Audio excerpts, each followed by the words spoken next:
Αγαπητοί ακροατές, χαίρετε. Στη σημερινή εκπομπή και στα πλαίσια των εκπομπών γύρω από την εορτή της Χριστού Γεννήσεως θα μιλήσουμε για το θέμα της προσκύνησης των μάγων. Είναι ένα ζήτημα που μαζί με όλα τα άλλα κηρύττεται μέσα από τα Ευαγγέλια και παράλληλα δυστυχώς υπάρχουν ορισμένοι κατόνομα χριστιανοί οι οποίοι αλλοιώνουν το περιεχόμενο αυτής της ιστορίας, προσπαθώντας με αυτόν τον τρόπο να αλλοιώσουν και ολόκληρο το μήνυμα αυτής της πολύ μεγάλης εορτής της χριστιανοσύνης, της εορτής της κατασάρκα γεννήσεως του Χριστού. Ας ξεκινήσουμε λοιπόν, καταρχήν διαβάζοντας το περιστατικό αυτό από το Ευαγγέλιο του Αποστόλου Ματθαίου και συγκεκριμένα από τον πρώτο στίχο του δευτέρου κεφαλαίου. Ο Ευαγγελιστής λοιπόν λέγει τα εξής. «Του δε Ιησού γεννηθέντος εν Βιθλεέμ της Ιουδαίας, εν ημέρες Ηρώδου του βασιλέως, ιδού μάγοι από Ανατολών παρεγαίνοντο εις Ιεροσόλυμα, λέγοντες, πού εστίν ο τεχθής βασιλεύς των Ιουδαίων, είδομεν γάρ αυτού τον αστέρα εν τη Ανατολή, και ήλθομεν προσκυνήσε αυτό. Ακούσας δε ο βασιλεύς Ηρώδης εταράχθη, και πάσα Ιεροσόλυμα μετ' αυτού, και συναγαγών πάντα στους αρχιερείς και γραμματείς του λαού, επινθάνε το παραυτόν που ο Χριστός γεννάται.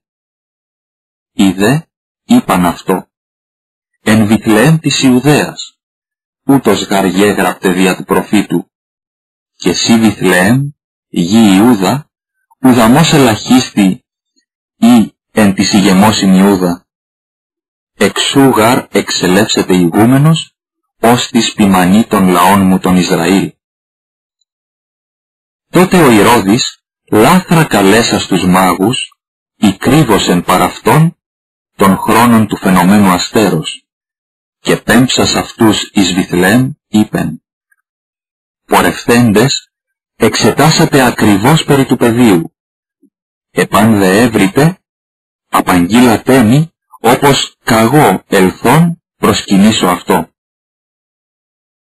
Οι δε, ακούσαντες του βασιλέως, επορεύθησαν και ιδού ο αστήρ, ον είδον εν τη Ανατολή, προήγεν αυτούς, έως ελθόν εστάθη επάνω ουίν το πεδίον. Ιδώντες δε τον αστέρα, εχάρισαν χαράν μεγάλην σφόδρα, και ελθόντες εις την οικίαν, είδον το πεδίον με τα Μαρίας της μητρός αυτού, και πεσόντες προσεκίνησαν αυτό, και ανοίξαντες τους θησαυρούς αυτών προσύνεγκαν αυτό δώρα, χρυσόν και λίβανον και σμύρναν. Και χρηματιστέντες κατώναρ μείον ακάμψε προς Ηρώδην, διάλυσ οδού ανεχώρησαν εις την χώραν αυτών. Στο σημείο αυτό, δηλαδή στον στίχο 12, ολοκληρώνει ο Ευαγγελιστής την σκηνή που αφορά την προσκύνηση των μάγων. Παρατηρούμε ότι αφού στο πρώτο κεφάλαιο ο Ευαγγελιστής Ματθαίος καταγίνεται με την γενεαλογία του Χριστού, δηλαδή με το να μας αποδείξει ότι ο Ιησούς Χριστός είναι ο Μεσσίας, ο οποίος ανήκει και προέρχεται από το γένος του Αβραάμ και είναι απόγονος του βασιλέως Δαβίδ, όπως και όλες οι προφητείες αναφέρουν για το Μεσσία. Αφού λοιπόν πείθει με αυτόν τον τρόπο τον ακροατή του Ευαγγελίου ότι ο Ιησούς Χριστός είναι αυτός που αναγράφεται στις προφητείες και αφού περιγράφει με λίγα λόγια την γέννηση του Χριστού, στη συνέχεια παραθέτει αυτό το περιστατικό της προσκύνησης των μάγων. Σημειώνουμε ότι ο Ευαγγελιστής Ματθαίος είναι ο μόνος από τους Ευαγγελιστάς που καταπιάνεται με αυτό το περιστατικό, και μάλιστα το περιστατικό αυτό της προσκύνησης δηλαδή των μάγων κατά τον Ευαγγελιστή αυτόν είναι και χαρακτηριστικό περιστατικό της γεννήσεως. Δηλαδή δεν αναφέρεται σε άλλα χαρακτηριστικά, σε άλλα θαυμαστά γεγονότα, σε άλλα θαύματα τα οποία χαρακτηρίζουν την γέννηση και στα οποία αναφέρονται οι υπόλοιποι Ευαγγελιστές. Έτσι λοιπόν στον επόμενο ακριβώς στίχο, στον στίχο 13 του δευτέρου κεφαλαίου, συνεχίζει ο Ευαγγελιστής να μας περιγράφει την φυγή πλέον του Χριστού, του Ιησού Χριστού στην Αίγυπτο και την σφαγή των νηπίων από τον Ηρώδη. Ας πούμε όμως λίγα λόγια για την αιτία που ασχολούμαστε σήμερα με αυτό ακριβώς το περιστατικό, με την προσκύνηση των μάγων και με την εμφάνιση του αστέρος. Όπως και σε προηγούμενες εκπομπές αναφέραμε, υπάρχουν πολλοί οι οποίοι με κάθε τρόπο, μη γνωρίζοντες την αλήθεια του χριστιανικού Ευαγγελίου, διαστρέφουν κάθε νόημα και περιστατικό που σχετίζεται με αυτό. Έτσι λοιπόν, είναι επόμενο να διαστρέφεται και η έννοια της εορτής των Χριστουγέννων. Η Εκκλησία, όπως δείξαμε και σε προηγούμενες εκπομπές, ήδη από τα αρχαία χρόνια εορτάζει αυτή την σημαντική εορτή, αυτό το σημαντικό γεγονός, διότι κατά το χριστιανικό Ευαγγέλιο η κατασάρκα γέννησης του Υιού του Θεού αποτελεί και την απαρχή ούτως υπήν της σωτηρίας μας, διότι εάν ο Χριστός, εάν ο Υιός και Λόγος του Θεού δεν γινόταν άνθρωπος, καθόλου όμοιος με εμάς, δεν θα μπορούσε να σηκώσει και το βάρος των αμαρτιών μας στο Σταυρό και δεν θα μπορούσε να αναστηθεί και μαζί του να αναστήσει και το ανθρώπινο γένος. Οι άγγελοι έλεγαν ότι ετέχθη ημίν σήμερον σωτήρ, ως εστίν Χριστός Κύριος. Η ημέρα λοιπόν αυτή είναι σημαντική για την ιστορία της ανθρωπότητος, αλλά και η ανάμνησής της και ο εορτασμός της φέρνει στο νου όλων των πιστών ακριβώς αυτό το μεγαλειώδες έργο της σωτηρίας. Πολλοί λοιπόν από αυτούς οι οποίοι δεν γνωρίζουν το μεγαλείο αυτής της ημέρας και το νόημα που έχει για την σωτηρία της ανθρωπότητος, προσπαθούν με κάθε τρόπο να μειώσουν την αξία της, να κατηγορήσουν την Εκκλησία που την εορτάζει αυτήν την σημαντική ημέρα, ότι δήθεν ακολουθεί ειδωλολατρικά ήθη και έθιμα, και βέβαια μέσα σε αυτή την αγωνιώδη προσπάθειά τους, όσοι βρίσκονται κάτω από την πλάνη της αιρέσεως, προσπαθούν κάθε περιστατικό που σχετίζεται με αυτό το γεγονός να το εντάξουν μέσα στα πλαίσια της ειδωλολατρίας και να το υποτιμήσουν. Φανερά λοιπόν καταβάλουν κάθε προσπάθεια ώστε και το περιστατικό της προσκύνησης των μάγων να το ταπεινώσουν, να το υποτιμήσουν και μάλιστα να ισχυρίζονται άμεσα ή έμεσα ότι είναι ένα περιστατικό για το οποίο δεν πρέπει κανείς να χαίρεται, αλλά δήθεν να λυπάται, διότι οι μάγοι είναι ειδωλολάτρες και ακόμα περισσότερο ειδοποίησαν τον Ηρώδη για την γέννηση του Χριστού, με αποτέλεσμα αυτός να διατάξει την σφαγή χιλιάδων νηπίων την εποχή εκείνη. Τέτοιες ομάδες είναι για παράδειγμα οι λεγόμενοι μάρτυρες του Ιεχωβά, οι Ευαγγελιστές, οι Ρωσελιστές και άλλοι, οι οποίοι άμεσα ή έμεσα θεωρούν ότι το γεγονός της προσκύνησης των μάγων είναι ένα αρνητικό γεγονός. Περιληπτικά, συνοπτικά, η επιχειρηματολογία πάνω στην οποία στηρίζονται είναι η εξής. Πρώτον, ότι αυτοί που προσκύνησαν τον Χριστό ήταν μάγοι και μάγοι δεν χαρακτηρίζονται ως αληθινοί λάτρεις του Θεού. Το δεύτερο στοιχείο είναι ότι παρατηρούσαν τους αστέρες, ήταν δηλαδή αστρολόγοι, και δεν είναι δυνατόν ένα τέτοιο φαινόμενο να χρησιμοποίησε ο Θεός για να οδηγήσει ειδωλολάτρες στην λατρεία Του. Και τρίτον, ότι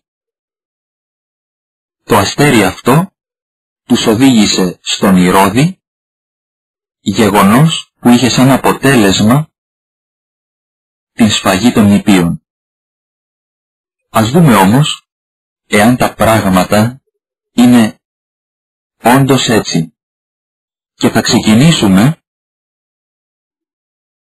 κάνοντας καταρχήν μια ιστορική αναδρομή για να δούμε πώς η Εκκλησία από τους πρώτους κιόλας χρόνους θεωρούσε και αντιμετώπιζε αυτό το γεγονός. Στη συνέχεια θα προσπαθήσουμε να κάνουμε μια ανάλυση του χωρίου που διαβάσαμε και τέλος να φτάσουμε σε κάποια συμπεράσματα. Ας ξεκινήσουμε λοιπόν την ιστορική αναδρομή για το πώς η Εκκλησία αντιμετώπισε, πώς η Εκκλησία δέχτηκε και ερμήνευσε αυτό το περιστατικό της προσκύνησης των μάγων, ξεκινώντας μάλιστα από πολύ νωρίς. Όπως είπαμε και προηγουμένως, κάποιοι οι οποίοι ισχυρίζονται ότι ακολουθούν το Ευαγγέλιο του Χριστού, απορρίπτουν την εορτή της Χριστού Γεννήσεως και μαζί με αυτήν και τα περιστατικά που την συνοδεύουν, ιδιαίτερα δε το περιστατικό της προσκύνησης των μάγων, το οποίο θεωρούν και ως αρνητικό περιστατικό. Ας δούμε λοιπόν αν τα πράγματα έχουν όντως έτσι. Το Ευαγγέλιο το συνέγραψε ο Ευαγγελιστής Ματθαίος στο δεύτερο μισό του πρώτου αιώνος. Κάποιοι σχολιαστές και ερευνητές τοποθετούν την συγγραφή του Ευαγγελίου αυτού γύρω στο 70 με 85 μετά Χριστόν. Ας ξεκινήσουμε λοιπόν από την μαρτυρία ενός από τους πρώτους επισκόπους του Ιγνατίου Αντιοχίας, ο οποίος έζησε και αυτός στο δεύτερο μισό του πρώτου αιώνος και τελείωσε την ζωή του εν πίστη γύρω στο 107 μετά Χριστόν. Λέγει λοιπόν στην προς Εφεσίους επιστολήν του, γύρω από την εμφάνιση του νέου αστέρος κατά την γέννηση του Χριστού, τα εξής.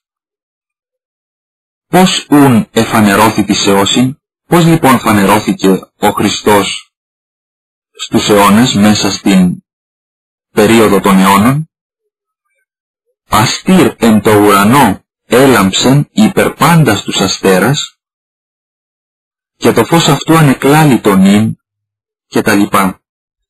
Και καταλήγει το χωρίο που αναφέρεται σε αυτά ως εξής: όθεν ελίετο πάσα μαγεία και πας δεσμός υφανίζετο κακίας. Με αυτόν τον τρόπο λέγει, δηλαδή με την προσκύνηση των μάγων, αυτών οι οποίοι λάτρευαν μέχρι τότε τους ψευδείς θεούς και τους αστέρες, καταλύεται όλη η μέχρι τότε μαγεία και οι δεσμοί της κακίας αφανίζονται. Έχουμε λοιπόν μια συνολική μεταστροφή ολοκλήρου του κόσμου, ακόμα και αυτών των ειδωλολατρών, προς την αληθινή θρησκεία, προς την αληθινή πίστη. Δεύτερος, παρουσιάζεται ο απολογητής Ιουστίνος, ο φιλόσοφος και μάρτης, ο οποίος τελείωσε τη ζωή του το 165 μετά Χριστόν και γνώριζε πολύ καλά τα περί της προσκυνήσεως του θείου βρέφους υπό των μάγων, για την οποία και κάνει λόγο σε περισσότερα του ενός χωρία. Αξίζει δε να τονίσουμε το γεγονός ότι η μαρτυρία του προσλαμβάνει ιδιαίτερα αξία, διότι αναφέρεται το περιστατικό αυτό στον διάλογό του μετά του Ιουδαίου Τρίφωνος. Έτσι λοιπόν βεβαιούται με αρκετά σαφή τρόπο η ιστορική αξιοπιστία αυτών που λέγονται από τον Ευαγγελιστή Ματθαίο στο χωρίο που στην αρχή της εκπομπής αυτή διαβάσαμε. Μάλιστα αναφέρει και πολλά χωρία από την Παλαιά Διαθήκη, τα οποία βρίσκουν εφαρμογή, βρίσκουν την εκπλήρωσή τους στα περιστατικά της προσκύνησης των μάγων, και τα οποία, εάν ο χρόνος μας επιτρέψει, θα τα δούμε στη συνέχεια της σημερινής εκπομπής. Προχωρούμε στον ίδιο αιώνα, τον δεύτερο δηλαδή αιώνα, και στον απολογητή Τατιανό. Αναφερόμαστε στο έργο που εκπονήθηκε από αυτόν, το «Διατεσσάρων Ευαγγέλιων». Και εκεί αναφέρεται η προσκύνηση των μάγων και σε καμία περίπτωση ο χαρακτηρισμός του περιστατικού δεν είναι αρνητικός, όπως τον θέλουν αυτές οι ομάδες των κατ' ονομασίαν χριστιανών. Καλύψαμε λοιπόν το τέλος του πρώτου αιώνος από την συγγραφή του Ευαγγελίου μέχρι και τον δεύτερο αιώνα. Στο τέλος του δευτέρου αιώνος θα αναφέρουμε τον επίσκοπο Λουβδούνων, τον Ειρηναίο, ο οποίος ήταν και ο πρώτος συστηματικός πολέμιος όλων των αιρετικών της Μεταποστολικής Εκκλησίας, εκκινήθη το 202 περίπου, και αυτός επίσης κάνει λόγο περί της αφήξεως των μάγων στην Βηθλεέμ και συνδέει το περιστατικό με την προφητεία του Βαλαάμ. Όπως είπαμε και προηγουμένως, θα προσπαθήσουμε στη συνέχεια να δούμε τις συνδέσεις αυτές με την Παλαιά Διαθήκη, τις προφητικές αυτές συνδέσεις, στη συνέχεια της εκπομπής.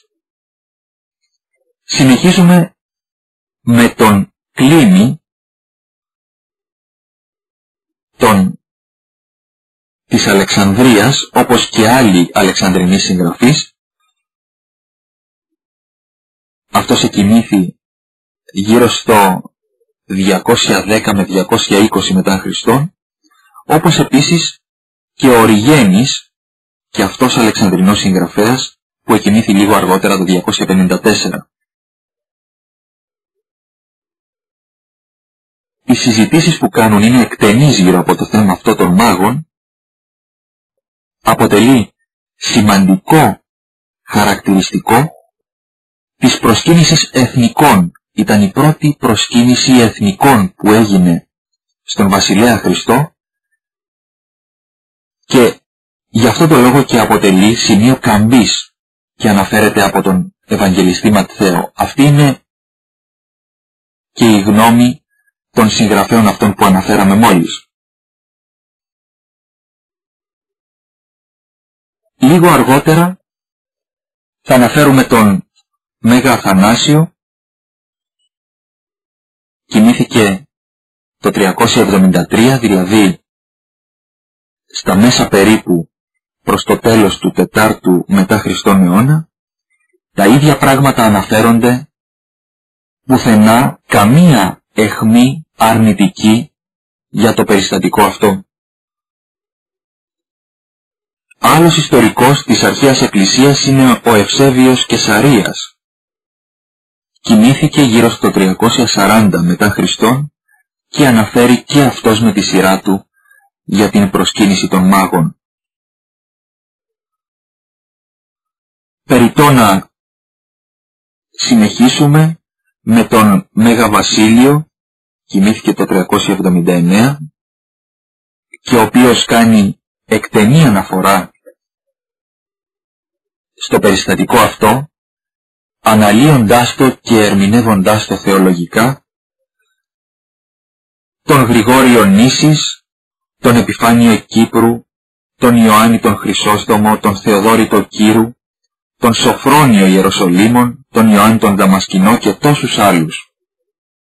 Δυστυχώς δεν επαρκεί ο χρόνος της εκπομπής για να αναφέρουμε με λεπτομέρεια τα λεγόμενα αυτών των ιερών συγγραφέων και να δούμε ότι δεν υπάρχει ουδέμια καν αιχμή για το ότι θα μπορούσε δήθεν να είναι αρνητικό το περιστατικό της προσκύνησης των μάγων. Αντίθετα, όλοι το θεωρούν πολύ σημαντικό, το συνδέουν προφητικά με χωρία της Παλαιάς Διαθήκης, το συνδέουν με την προσκύνηση των εθνών και την προσαγωγή των εθνών στον Βασιλέα Χριστό και το συνδέουν επίσης, όπως θα δούμε στη συνέχεια, και με ένα σωρό άλλα πνευματικά γεγονότα. Η γνώμη λοιπόν όσων αυτών που κακόδοξα ισχυρίζονται ότι η προσκύνηση των μάγων αναφέρεται σαν ένα αρνητικό γεγονός στην διήγηση περί της γεννήσεως του Χριστού, δεν στηρίζεται κατά κανένα τρόπο ούτε στα γεωγραφικά χωρία, όπως θα δούμε στη συνέχεια, αλλά ούτε και σε κανένα ιστορικό περιστατικό, διότι κανείς, όπως είδαμε, με μια αρκετά μεγάλη συνέχεια στους ιστορικούς χρόνους από την εποχή που γράφτηκε το Ευαγγέλιο του Αποστόλου Ματθαίου μέχρι και πολύ αργότερα, δεν αναφέρει ότι το περιστατικό αυτό γράφτηκε με αρνητικό περιεχόμενο. Αντίθετα, όλοι θεωρούν την προσκύνηση των μάγων σαν ένα πολύ σημαντικό γεγονός, ταυτίζεται σε πολλές περιπτώσεις με την προσκύνηση των ποιμένων και μάλιστα του δίνουν και άλλα ιδιαίτερα και λεπτότερα πνευματικά χαρακτηριστικά και προεκτάσεις. Από πού λοιπόν ορμόμενοι οδηγήθηκαν σε ένα τόσο εσφαλμένο συμπέρασμα? Μα η απάντηση είναι σχεδόν ίδια με αυτή που ισχύει σε όλες τις υπόλοιπες περιπτώσεις κακοδοξιών. Ξεκίνησαν από το δεδομένο ότι έπρεπε όλα τα γεγονότα που σχετίζονται με την γέννηση του Χριστού και που τα εορτάζει η Εκκλησία μας να αποδειχθούν εσφαλμένα, για να καταρρίψουν με αυτόν τον τρόπο κάθε εορταστικό περιεχόμενο στο γεγονός αυτό και ταυτόχρονα, αφού ξεκίνησαν από αυτό το δεδομένο, προσπάθησαν με συλλογισμούς να βρουν αφορμές και αιτίες για να αποδείξουν με κατά το δυνατόν λογικούς συλλογισμούς το ποθούμενο. Δυστυχώς αυτή είναι η οδός η οποία ακολουθείται για κάθε κακοδοξία. Χρησιμοποιείται δηλαδή η Αγία Γραφή, το Ευαγγέλιο, από όσους βρίσκονται στην πλάνη για να αποδείξουν κάτι που εκ των προτέρων οι ίδιοι επιθυμούν. Ας αρχίσουμε λοιπόν να διαβάζουμε και να προσπαθούμε να κατανοήσουμε το περιστατικό αυτό από το Ευαγγέλιο του Ματθαίου, δεύτερο κεφάλαιο και στίχο πρώτο. Του δε Ιησού γεννηθέντος εν Βιθλεέμ της Ιουδαίας εν ημέρες Ηρώδου του βασιλέως, ιδού μάγοι από Ανατολών παρεγαίνοντο εις Ιεροσόλυμα λέγοντες: Πού εστίν ο τεχθής βασιλεύς των Ιουδαίων? Είδομεν γάρ αυτού τον αστέρα εν τη Ανατολή και ήλθομεν προσκυνήσε αυτό. Παρατηρούμε ότι ο Ευαγγελιστής εδώ τοποθετεί το γεγονός της προσκύνησης των μάγων σαν ένα σημαντικό γεγονός που συνέβη κατά την γέννηση του Χριστού. Δεν αναφέρει άλλα περιστατικά, αλλά περιορίζεται σε αυτό το σημαντικό γεγονός. Γιατί άραγε? Είπαμε και προηγουμένως ότι κατά τον Ευαγγελιστή Ματθαίο ο στόχος του Ευαγγελίου είναι να παρουσιάσει τον Ιησού Χριστό σαν τον σωτήρα του κόσμου, όχι μόνο των Ιουδαίων αλλά και των εθνικών. Γι' αυτό και κλείνει το Ευαγγέλιό του λέγοντας στο 28ο κεφάλαιο τα λόγια του Χριστού: «Πορευθέντες σουν μαθητεύσατε πάντα τα έθνη».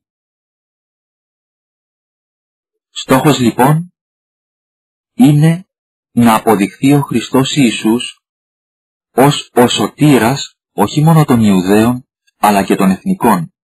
Μάλιστα δε η αντιδιαστολή των μάγων με τον βασιλέα Ηρώδη και τους υπολείπους Ιουδαίους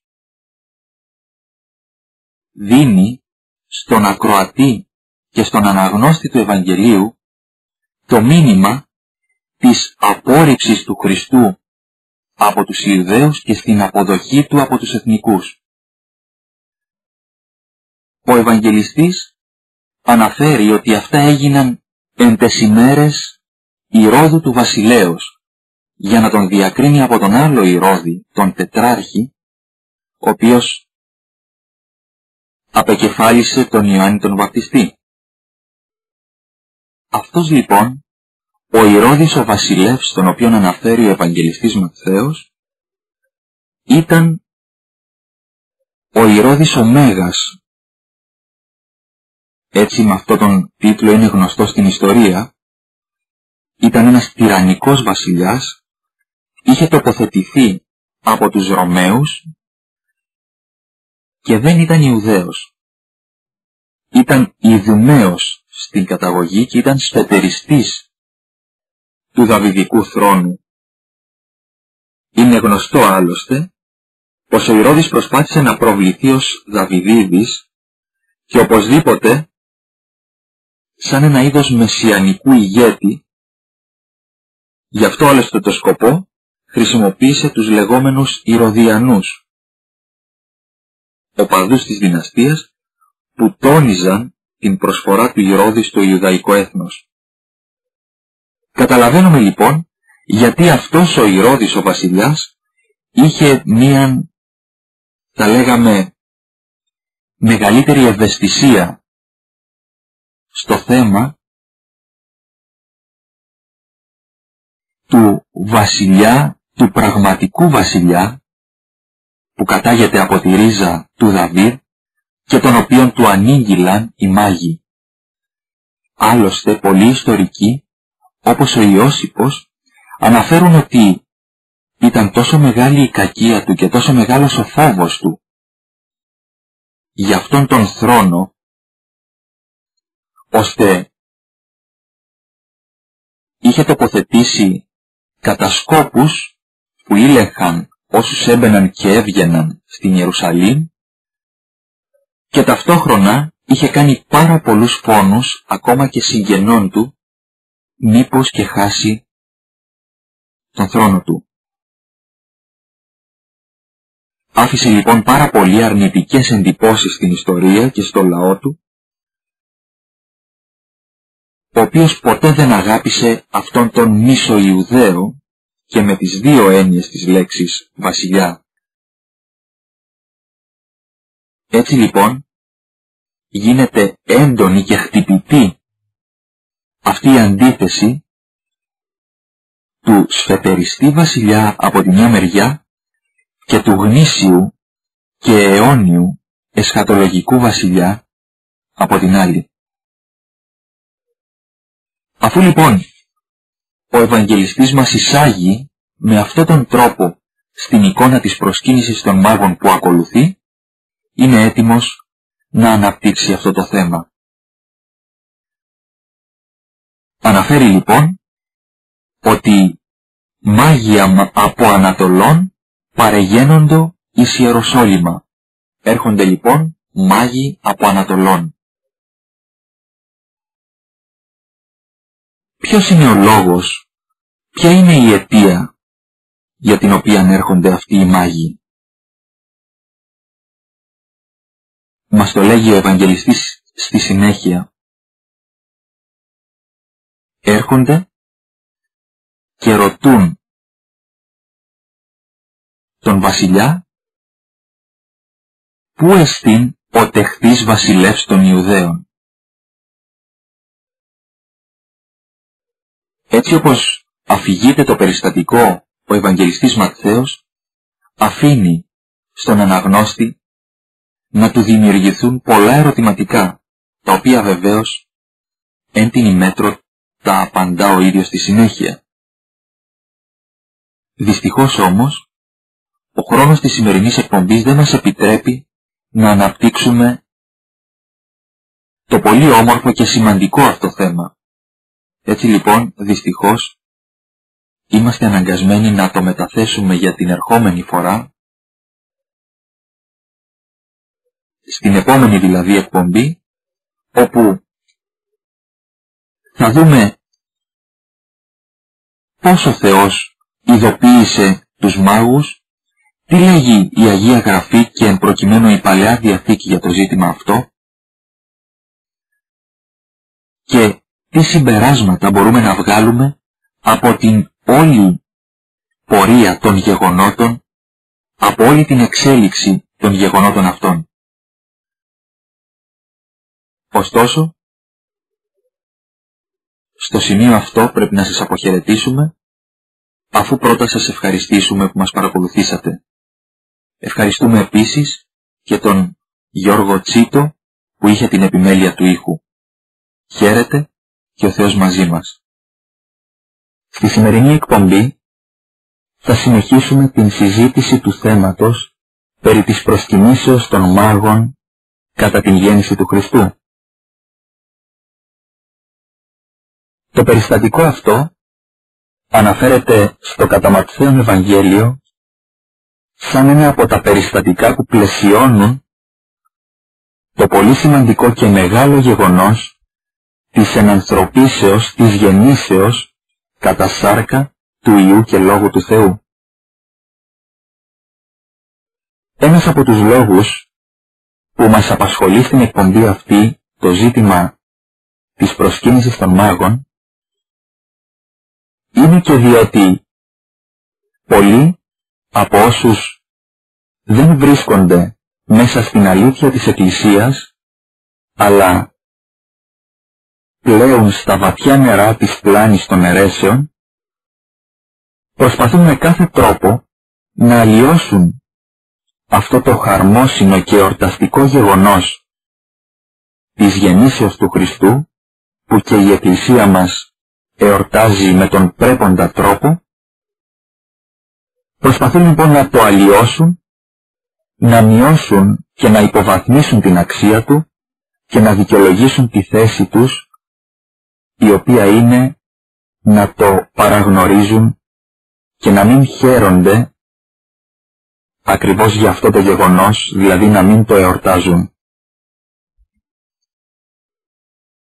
Στην προσπάθεια λοιπόν τη γενικότερη της υποτίμησης αυτού του συγκλονιστικού και μεγαλειώδους γεγονότος για την σωτηρία του ανθρωπίνου γένους, δηλαδή την γέννηση του Χριστού, μερικές από αυτές τις αιρετικές ομάδες προσπαθούν να αλλοιώσουν και τα υπόλοιπα γεγονότα που σχετίζονται με την εορτή αυτή. Είναι λοιπόν επόμενο να αλλοιώνουν και το γεγονός της προσκύνησης των μάγων, λέγοντας ότι δεν είναι μια κίνηση προσκύνησης και λατρείας του αληθινού Θεού από πλευράς των εθνικών, από πλευράς των μέχρι τότε ειδωλολατρών, αλλά αντιθέτως αποτελεί ένα στοιχείο του διαβόλου, ότι δηλαδή ο διάβολος υποκίνησε τους μάγους και τους οδήγησε στον Ηρώδητο βασιλιά και στη συνέχεια στον Χριστό, με σκοπό να καταδιώξει και τελικώς να αφανίσει τον γεννηθέντα Μεσσία. Δυστυχώς, ο ζήλος που έχουν για να αλλοιώσουν το κεντρικό αυτό μήνυμα και τον εορταστικό χαρακτήρα της γεννήσεως του Χριστού, τους τυφλώνει και τους οδηγεί στο να θεωρούν όλα τα γεγονότα γύρω από αυτό με αρνητικό τρόπο, να τα βλέπουν δηλαδή όλα μαύρα και να μην μπορούν να αντιληφθούν το πνευματικό περιεχόμενο που υπάρχει σε αυτά τα γεγονότα και για τον οποίον λόγο μας τα εκθέτει και ο Ευαγγελιστής. Στην προηγούμενη λοιπόν εκπομπή είδαμε αναλυτικά ότι συνέχεια όλα τα χρόνια της χριστιανικής εκκλησίας, από την αρχή κιόλας που γράφτηκε το Ευαγγέλιο αυτό, το γεγονός της προσκύνησης των μάγων αντιμετωπίζεται από όλους τους χριστιανούς ιστορικούς με θετικό τρόπο, ότι ήταν μια ένδειξη της προσκύνησης και της λατρείας και των εθνών γύρω από την καινούργια πολιτεία του Θεού κατά την εμφάνισή του. Ξεκινήσαμε λοιπόν να αναλύουμε τα περιστατικά της προσκύνησης των μάγων από το κατά Ματθαίον Ευαγγέλιο, το οποίο όπως είπαμε έχει την εξής διάρθρωση. Ο Ευαγγελιστής Ματθαίος απευθύνεται κατά κύριον λόγο προς τους Ιουδαίους και έχει σαν στόχο με το Ευαγγέλιο αυτό να τους αποδείξει ότι ο Ιησούς είναι ο Μεσσίας, ο Χριστός, και κατά συνέπεια ο σωτήρ του κόσμου, ολοκλήρου του κόσμου, και των Ιουδαίων αλλά και των εθνικών. Έτσι λοιπόν ξεκινά το Ευαγγέλιό του συνδέοντας τον Ιησού Χριστό με τις προφητείες της Παλαιάς Διαθήκης. Αναφέρει καταρχήν την γενεαλογία του Χριστού, ότι κατάγεται από τον βασιλέα Δαβίδ, όπως ακριβώς έπρεπε να κατάγεται ο Μεσσίας. Στη συνέχεια, αφού μας εξιστορήσει πολύ σύντομα τα περιστατικά της γεννήσεως, ξεκινά το δεύτερο κεφάλαιο αναφέροντας το χαρακτηριστικό περιστατικό της προσκύνησης των μάγων, οι οποίοι είναι εθνικοί και από την άλλη μεριά του Ηρώδου και των Ιουδαίων.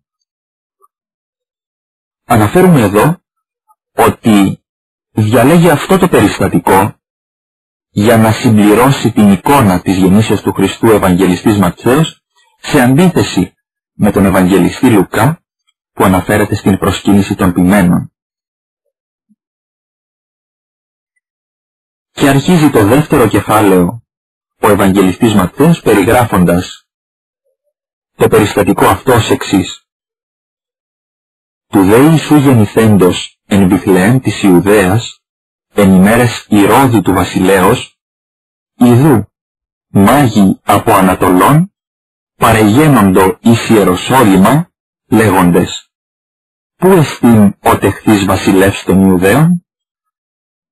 Είδομεν γάρ αυτού τον αστέρα εν τη Ανατολή, και ήλθομεν προσκυνήσε αυτό. Ακούσας δε ο βασιλεύς Ηρώδης εταράχθη και πάσα Ιεροσόλυμα μετ' αυτού, και συναγαγών πάντα στους αρχιερείς και γραμματείς του λαού επινθάνε το παρ' αυτόν που ο Χριστός γεννάται.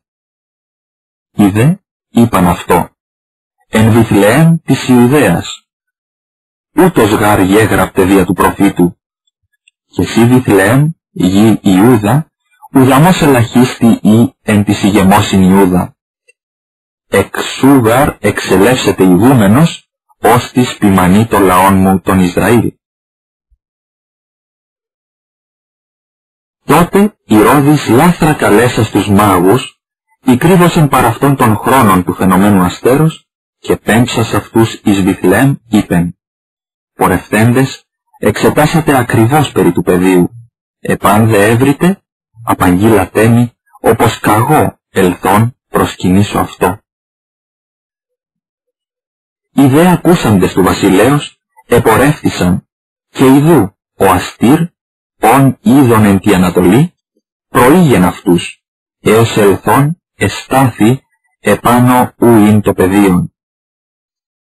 Ιδώντες δε τον αστέρα εχάρισαν χαράν μεγάλην σφόδρα, και ελθόντες εις την οικίαν είδον το πεδίον μετά της Μαρίας της μητρός αυτού, και πεσόντες προσεκίνησαν αυτό, και ανοίξαντες τους θησαυρούς αυτών προσύνεγκαν αυτό δώρα, χρυσών και λίβανον και σμύρναν.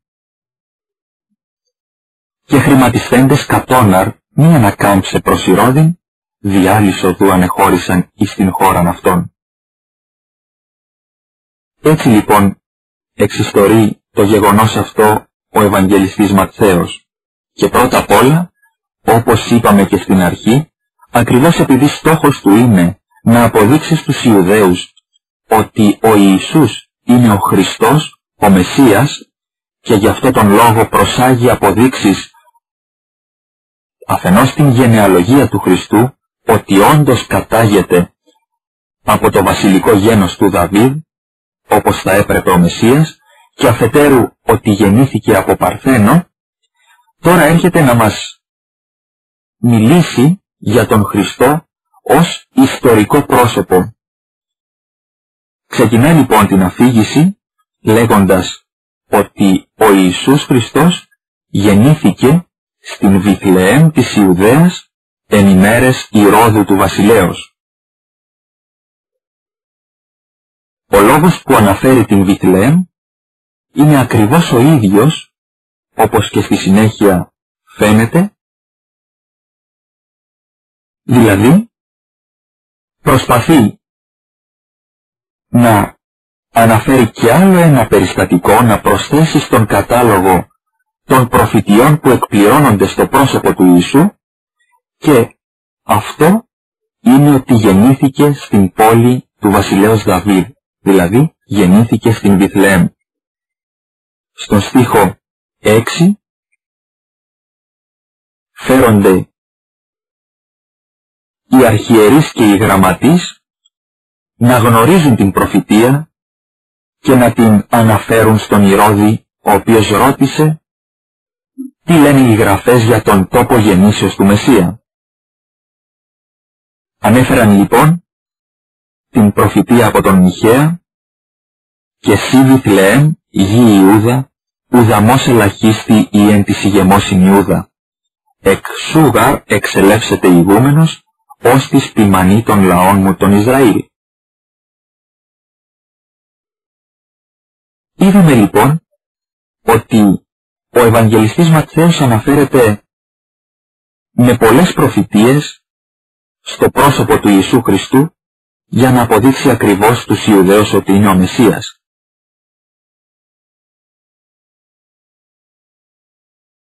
Όμως,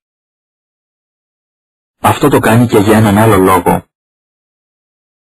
Για να δείξει ταυτόχρονα, με λύπη του προφανώς, την στάση των Ιουδαίων απέναντι στον αναμενόμενο Μεσσία, αλλά ταυτόχρονα και την στάση των εθνικών.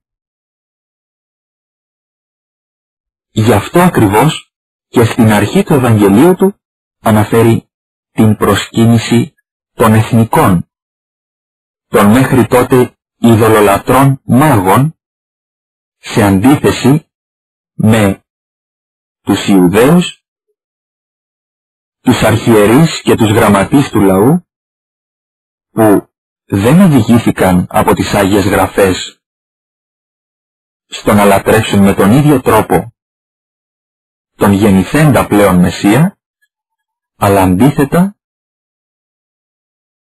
συμμετείχαν στον διωγμό, θα λέγαμε, που κίνησε ο Ηρώδης για να τον εξαφανίσει και είχε ως αποτέλεσμα την σφαγή 14.000 νηπίων.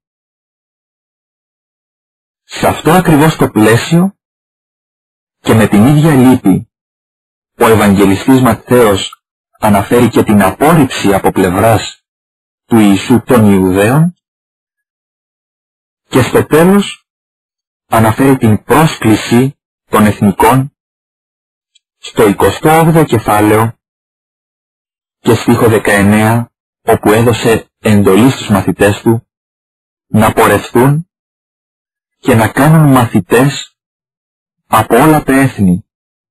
Πορευθέντες ουν μαθητεύσατε πάντα τα έθνη. Ας επανέλθουμε όμως στην αφήγηση της προσκύνησης των μάγων και ας δούμε τι άλλο συμπέρασμα μπορεί να εξάγει κανένας από τα πρώτα αυτά στοιχεία. Αναφέρει ο Ευαγγελιστής ότι εκείνο τον καιρό που γεννήθηκε ο Ιησούς Χριστός ήταν βασιλιάς ο Ηρώδης.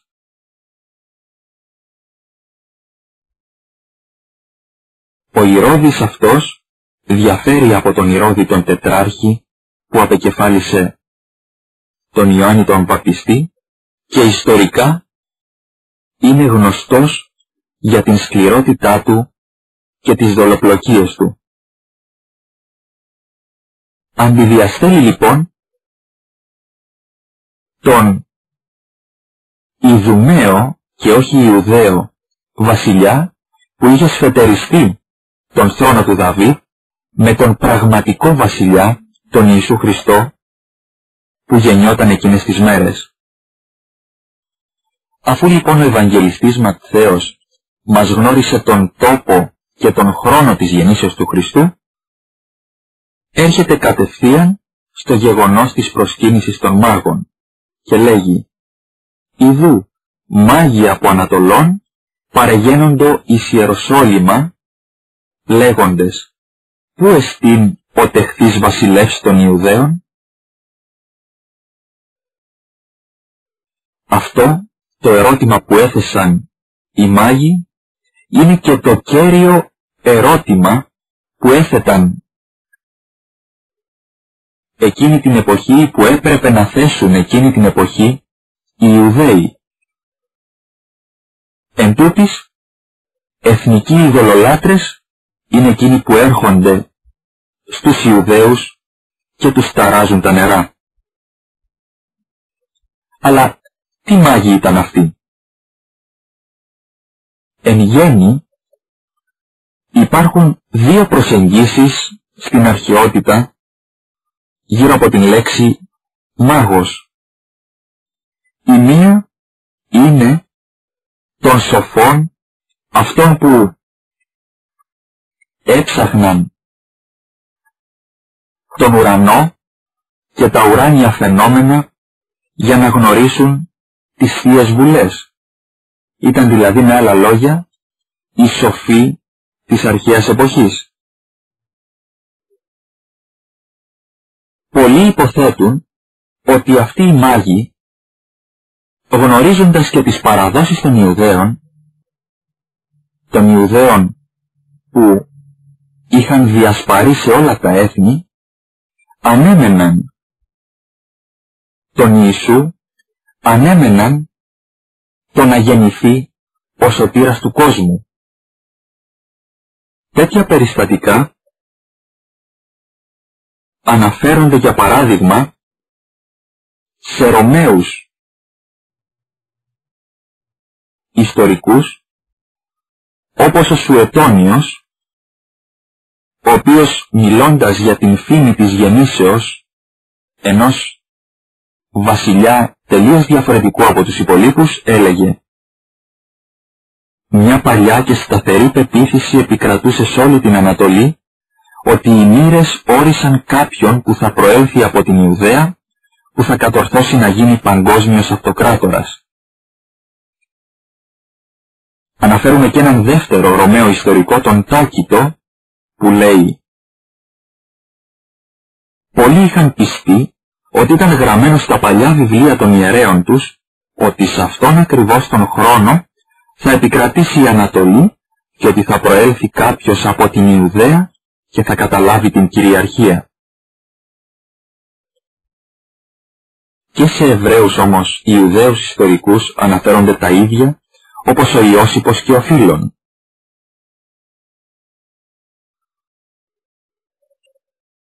Υπήρχε λοιπόν εκείνη την εποχή και στους Ιουδαίους η αναμονή της γεννήσεως του σωτήρα, όπως φαίνεται και από τις προφητείες του Δανιήλ, αλλά και γενικότερα στον ειδωλολατρικό κόσμο.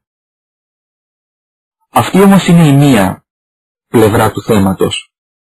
Μια άλλη πλευρά είναι ότι οι μάγοι, όπως και σε άλλα σημεία της Αγίας Γραφής, αναφέρονται με την κακή έννοια ως οι ειδωλολάτρες, εκείνοι που λάτρευαν δηλαδή τα είδωλα και που οδηγούσαν τον λαό στο να λατρεύει τα δαιμόνια. Με τέτοιο τρόπο η λέξη χρησιμοποιείται στο βιβλίο των Πράξεων 8ο κεφάλαιο και 13ο, αλλά και σε άλλα σημεία της Αγίας Γραφής. Οποιουδήποτε όμως είδους μάγοι και αν ήταν αυτοί, είτε δηλαδή θεωρήσουμε τον όρο με την καλή έννοια είτε με την άσχημη, τώρα όμως αυτοί αρχίζουν να γίνονται πραγματικά μάγοι με την αρχαία ερμηνεία της λέξης, δηλαδή μεγάλοι, διότι το μάγος κατά μία άποψη έχει τη ρίζα του στην έννοια μέγας,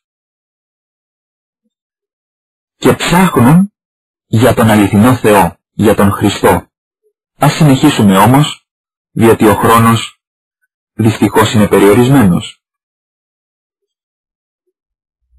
Θέτουν λοιπόν οι μάγοι στους Ιουδαίους το ερώτημα: πού εστίν ο τεχθής βασιλεύς των Ιουδαίων? Φυσικά, οι Ιουδαίοι δεν ήξεραν τίποτε απολύτως γι' αυτό.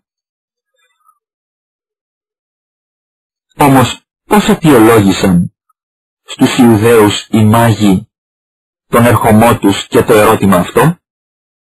Αναφέρουν οι ίδιοι τα εξής: «Είδομεν γάρ αυτού τον αστέρα εν τη Ανατολή και ήλθομεν προσκυνήσε αυτό. Διότι είδαμε τον αστέρα αυτού εις την Ανατολή και ήλθομεν να τον προσκυνήσουμε».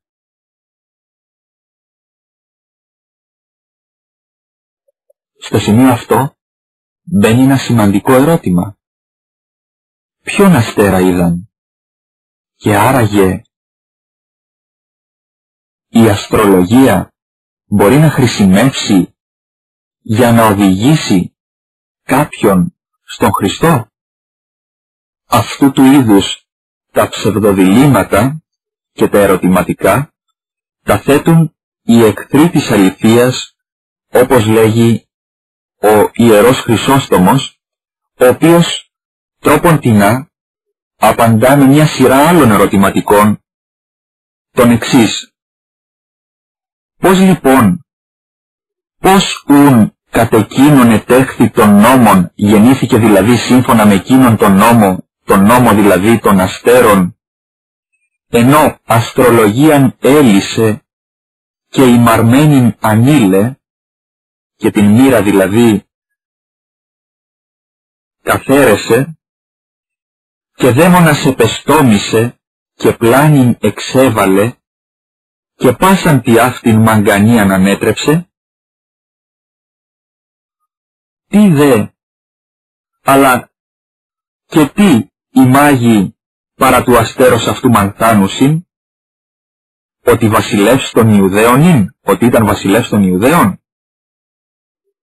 Όχι βεβαίως, ούγαρ δι τούτο αστρονομίας έργον εστίν, διότι δεν είναι αυτό έργον της αστρονομίας, δηλαδή της αστρολογίας όπως τα λέγαμε σήμερα, δηλαδή ποιο, από τον άστρον ειδένε τους τικτωμένους, δηλαδή να γνωρίζουμε από τα άστρα εκείνους που γεννιούνται, αλλά από τις ώρας των τικτωμένων προαναφωνήν τα μέλλοντα έσεστε ως φασίν, αλλά από την ώρα που γεννήθηκαν οι άνθρωποι να προαναγγέλλονται τροποντινά αυτά που πρόκειται να συμβούν, όπως λέγουν όσοι πιστεύουν στην αστρολογία. Στεκόμαστε λοιπόν στο κύριο σημείο και στο κέριο ερώτημα του Αγίου Ιωάννου του Χρυσοστόμου, που λέγει πώς χρησιμοποιείται η αστρολογία τη στιγμή που αυτή καθεαυτήν, όπως και οι υπόλοιπες μαντικές τέχνες, οι οποίες καταδικάζονται από την Αγία Γραφή, καταλύονται με την γέννηση του Χριστού, αλλά και αφετέρου, πώς γνώριζαν οι μάγοι ότι γεννήθηκε ο βασιλιάς των Ιουδαίων από το αστέρι που είδαν, δεδομένου ότι η αστρολογία δεν έχει να κάνει με το ποιος γεννήθηκε, αλλά με το τι πρόκειται να του συμβεί. Και πολλά άλλα θα μπορούσαμε να πούμε, όμως το αστέρι αυτό μας οδηγεί σε μια άλλη εκπλήρωση πάλι προφητείας της Παλαιάς Διαθήκης. Αυτή βρίσκεται στο βιβλίο των Αριθμών και την έκανε πάλι ένας ειδωλολάτρης μάντης, ο Βαλαάμ. Στην περίπτωση εκείνη, όταν ο Μωυσής οδηγούσε τους Εβραίους στην γη της Επαγγελίας και ήρθε η ώρα να πολεμήσουν εναντίον του Μωάβ, ο βασιλιάς των Μωαβιτών κάλεσε έναν μάντη για να καταραστεί τους Εβραίους και έτσι να τους νικήσουν. Αφού λοιπόν τον προσκάλεσε και αφού, ας το προσέξουμε αυτό, ο Κύριος ο Θεός του επέτρεψε και πήγε με την προϋπόθεση ότι θα πει μόνον όσα ακριβώς ο Κύριος ο Θεός του έλεγε, επί 3 συνεχείς φορές, αντί να καταραστεί, ευλόγησε, όπως ήταν επόμενο, τον Ισραήλ. Διαβάζουμε ένα μικρό απόσπασμα από την τρίτη ευλογία του Βαλαάμ προς τον Ισραήλ, η οποία αναφέρεται στο 24ο κεφάλαιο του βιβλίου των Αριθμών και στίχο 17ο. Εκεί ο Βαλαάμ είπε για τον Ισραήλ: «Θέλω ειδεί αυτόν αλουχή τώρα, θέλω θεωρήσει αυτόν αλουχή εκ του πλησίον. Θέλει ανατείλει άστρον εξ Ιακώβ και θέλει αναστηθεί σκύπτρον εκ του Ισραήλ. και θέλει πατάξει τους αρχηγούς Μωάμ και εξολοθρεύσει πάντα στους ιούς του Σιθ. Αυτή λοιπόν η προφητεία ότι θα ανατείλει άστρον από τον Ιακώβ και θα αναστηθεί σκύπτρον από τον Ισραήλ, δηλαδή ότι θα γεννηθεί βασιλιάς από τον Ισραήλ, ο οποίος θα συντρίψει τα υπόλοιπα έθνη, αυτή η προφητεία ήταν γνωστή μεταξύ των ειδωλολατρών που περιστήχιζαν το έθνος του Ισραήλ, διότι βεβαίως προήλθε από έναν τέτοιον, τον Μάντι Βαλαάμ. Γνωρίζουμε επίσης ότι και στις ημέρες του Χριστού ανέμεναν τον Μεσσία, τον βασιλιά των Ιουδαίων, αλλά ταυτόχρονα, παραφθύροντας και λίγο το κείμενο, ανέμεναν και τον αστέρα, ο οποίος θα οδηγούσε και θα προηγείτο της γενέσεως αυτού του βασιλιά. Αντιλαμβανόμαστε λοιπόν το γιατί θα μπορούσαν οι μάγοι να οδηγηθούν από αυτό το υπερφυσικό φαινόμενο που, όπως θα δούμε στη συνέχεια, πολύ διαφέρει από τα συνήθη φαινόμενα που χρησιμοποιούν οι αστρολόγοι για να προσδιορίσουν το μέλλον. Οδηγήθηκαν λοιπόν από αυτό το υπερφυσικό φαινόμενο και αναζήτησαν τον βασιλιά των Ιουδαίων και άλλη λοιπόν μία εκπλήρωση προφητείας. Με τον ίδιο άλλωστε τρόπο, πολλοί και από τους αρχαίους ιστορικούς της χριστιανικής εκκλησίας ερμήνευσαν αυτή την προφητεία. Αλλά τι ήταν το αστέρι αυτό που είδαν οι μάγοι και τους οδήγησε τελικά στον Ιησού Χριστό? Ήταν ένα φυσικό αστέρι ή ήταν κάτι το υπερφυσικό? Όπως και πολλοί ερμηνευτές της Εκκλησίας σε πολλές περιόδους αναφέρουν, αυτό δεν πρέπει να ήταν ένα φυσικό αστέρι, διότι πρώτον άλλοτε εκινήτο και άλλοτε σταματούσε. Επίσης, πιθανότατα φαινόταν ακόμα και στην περίοδο της ημέρας, ενώ γνωρίζουμε ότι ακόμη και η σελήνη κρύβεται από τις ακτίνες του ηλίου. Ένας άλλος λόγος, πολύ σημαντικός, είναι ότι καθοδηγούσε τους μάγους και μάλιστα με πολύ μεγάλη ακρίβεια. Δεν μπορεί ένα αστέρι που βρίσκεται ψηλά στο στερέωμα να υποδείξει τη θέση ενός σπιτιού και μάλιστα τον τόπο όπου βρισκόταν ένας άνθρωπος. Ο αστέρας όμως αυτός προήγαινε αυτούς έως ελθόν έστι επάνω ου ειν το πεδίον. Σταμάτησε λοιπόν πάνω από τον Χριστό, που σημαίνει ότι έπρεπε να έχει κατέβει πολύ χαμηλά για να μπορεί να προσδιορίσει τόπο με τόσο μεγάλη ακρίβεια. Τι λοιπόν θα μπορούσε να είναι αυτός ο αστέρας? Πολλοί κακόδοξα ισχυρίζονται, όπως οι μάρτυρες του Ιεχωβά, ότι αυτός ήταν ένας δαίμον ή ο ίδιος ο Σατανάς που οδήγησε τους μάγους στον Ιησού Χριστό. Γιατί όμως το λέγουν αυτό?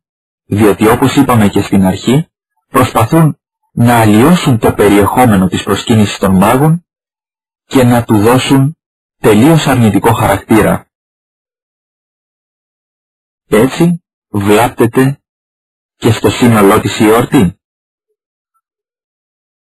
Με ποιο επιχείρημα το λέγουν αυτό? Με το επιχείρημα ότι ο αστέρας αυτός οδήγησε τους μάγους στον Ηρώδη με σκοπό να βρει ο Ηρώδης τον Ιησού Χριστό και να τον φωνεύσει. Αυτό βεβαίως δεν έγινε. Σε αυτό όμως το πολύ πρόχειρο επιχείρημα θα μπορούσε κανείς να ερωτήσει τα εξής. Άραγε ο Σατανάς, εάν ήθελε να φωνεύσει τον γεννηθέντα Χριστό, δεν θα μπορούσε να βρει κάποιον άλλον τρόπο παρά να οδηγήσει κάποιους μάγους από την Ανατολή να πάνε στον Ηρώδη και ο Ηρώδης στη συνέχεια να ασχοληθεί με τον φόνο του παιδιού? Δεν θα μπορούσε να κατευθύνει κατευθείαν τον Ηρώδη ή κάποιον άλλον, ή να στείλει κατευθείαν τους μάγους? Και γιατί να υποκινήσει τους μάγους και να μην τους σταματήσει στα Ιεροσόλυμα, δεδομένου ότι, κατά πως λέγουν οι αιρετικοί, ο σκοπός τους ήταν για να γίνει γνωστός στον Ηρώδη και να φωνεύσει τον Μεσσία? Γιατί να μην σταματήσει λοιπόν εκεί, παρά να συνεχίσει και να οδηγήσει τους μάγους με τα δώρα στο να πέσουν κάτω και να προσκυνήσουν τον Χριστό? Τι νόημα έχει αυτή η προσκύνηση? Δεν στέκουν λοιπόν λογικά αυτού του είδους τα επιχειρήματα. Όμως, γιατί αυτός ο υπερφυσικός αστέρας οδήγησε τους μάγους πρώτα στα Ιεροσόλυμα και στη συνέχεια στο σπήλαιο για να προσκυνήσουν τον Χριστό?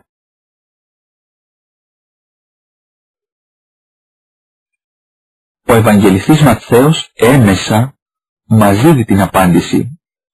Παρατηρούμε ότι οι μάγοι ξεσηκώθηκαν από τον τόπο τους από μακριά για να βρουν και να προσκυνήσουν τον γεννηθέντα Μεσσία. Από την άλλη μεριά παρατηρούμε τους Ιουδαίους, ιδιαίτερα τους γραμματείς και τους αρχιερείς, να εφησυχάζουν και να βρίσκονται στην αυλή ενός Ιδουμαίου, μη Ιουδαίου βασιλιά που σπετεριζόταν τον θρόνο. Έρχονται λοιπόν οι εθνικοί και τους ξυπνούν, θα λέγαμε,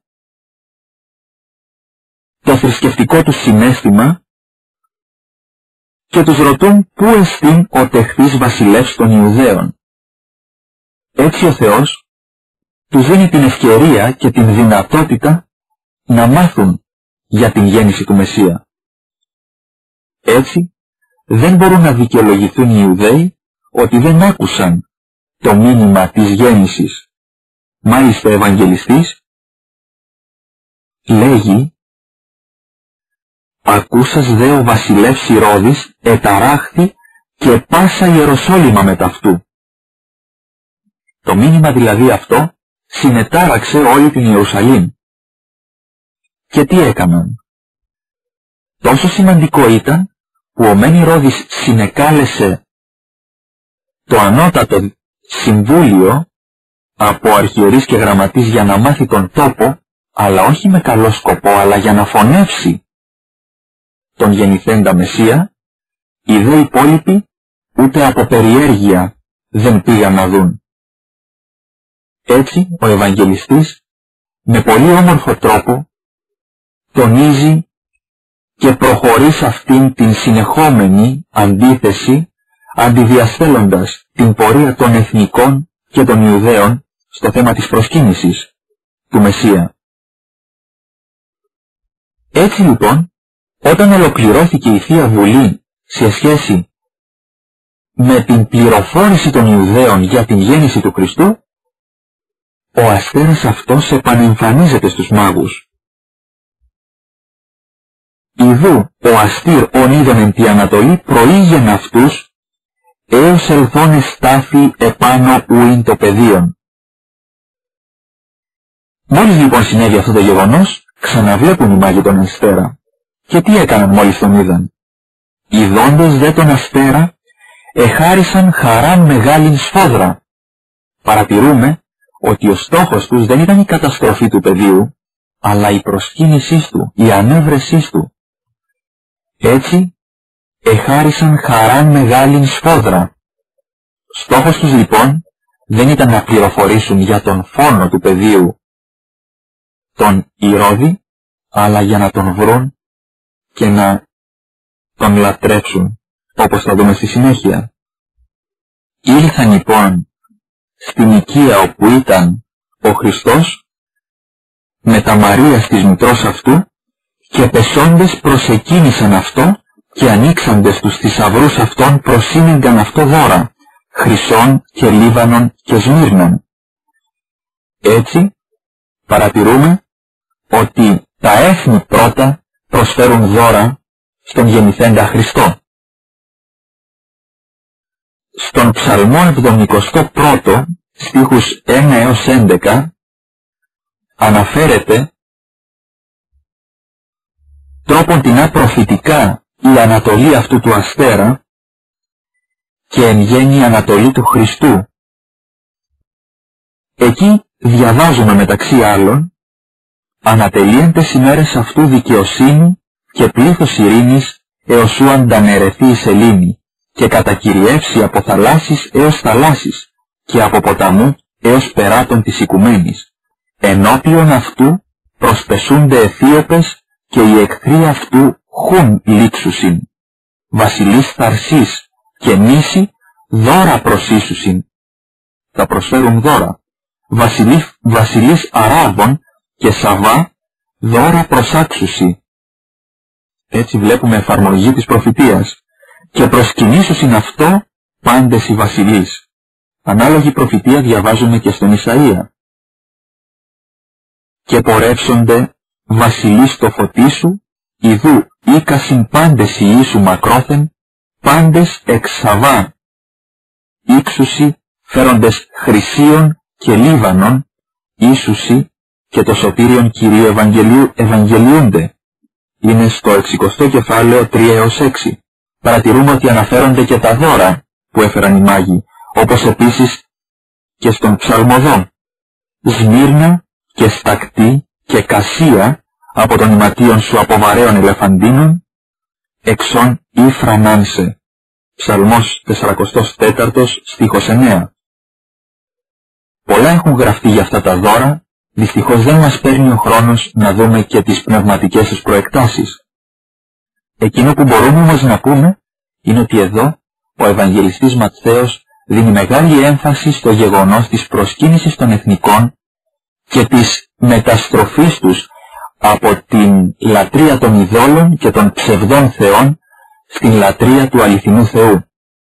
Ο Ιουστίνος Μάρτης κάνει και άλλη μια αναφορά σε μια προφητεία του Ισαΐου, 8ο κεφάλαιο και στίχο 4, όπου λέγει «Πριν ή γνώνε το παιδίον καλήν πατέρα ή μητέρα, λείψετε δύναμη Δαμασκού και τα σκύλα Σαμαρίας έναντι βασιλέως Ασσυρίων». Και το ερμηνεύει ότι πριν το παιδί να γνωρίσει και να μπορέσει να αποκαλέσει πατέρα ή μητέρα, έλαβε λάφυρα την δύναμη του πονηρού δαίμονος που ελάτρευαν οι ειδωλολάτρες. Τέλος, ολοκληρώνοντας την διήγηση ο Ευαγγελιστής, μας λέγει ότι χρηματισθέντες κατώναρ μη ανακάμψε προς Ηρώδην, διάλυς οδού ανεχώρησαν εις την χώραν αυτών. Ακριβώς όπως και ο Ιωσήφ, χρηματιστής κατώναρ, στο ίδιο κεφάλαιο και στίχο 22, ανεχώρησε εις τα μέρη της Γαλιλαίας. Είδαν λοιπόν, αξιώθηκαν να δουν άγγελο Κυρίου και ο οποίος τους οδήγησε στο να ακολουθήσουν άλλη οδό επιστροφής. Ενώ στην αρχή που δεν γνώριζαν Θεό, εξωτερικά οδηγήθηκαν στην προσκύνησή Του, τώρα αξιώνονται της θείας αποκαλύψεως και επιστρέφουν διάλυς οδού στην χώρα τους. Αυτό μπορούμε πνευματικά να το εκλάβουμε, ότι η προσκύνηση του Χριστού τελικά μας οδηγεί στο να αλλάξουμε τελείως την πορεία της ζωής μας και να μην ακολουθήσουμε πάλι τα ίδια χνάρια του παρελθόντος. Δυστυχώς, ο χρόνος και της σημερινής εκπομπής έφτασε στο τέλος της και δεν έχουμε έτσι τη δυνατότητα να επεκταθούμε περισσότερο και σε άλλες πτυχές αυτού του ζητήματος. Σας ευχαριστούμε που μας παρακολουθήσατε, ευχαριστούμε και τον Γιώργο Τσίτο, που είχε την επιμέλεια του ήχου. Χαίρετε και ο Θεός μαζί μας.